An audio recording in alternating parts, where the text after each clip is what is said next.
সূরা আল কারিয়াহ। বিসমিল্লাহির রহমানির রহিম। রহমান রহিম আল্লাহ তাআলার নামে। আল কারিয়াহ। মাল কারিয়াহ। ওয়া মা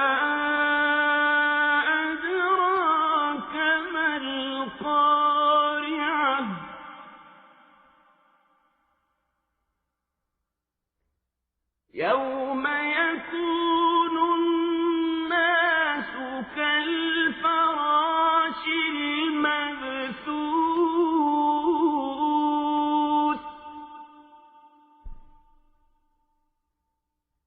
وتكون الجبال كالعهن المنفوش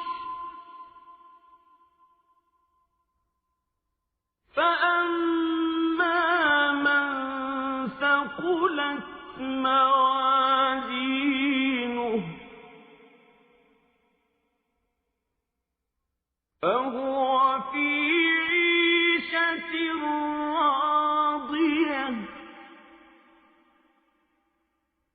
وأما من خفت موازينه فأمه هاوية وما أدراك ما هي نار حامية। এক মহা বিপর্যয় সৃষ্টিকারী দুর্যোগ। কি সে মহা দুর্যোগ? তুমি জানো সে মহা দুর্যোগটা কি? এ হচ্ছে এমন একদিন যেদিন মানুষগুলো পতঙ্গের মতো ইতস্তত বিক্ষিপ্ত হয়ে পড়বে, পাহাড়গুলো রং বেরঙের ধুনা তুলার মতো হবে।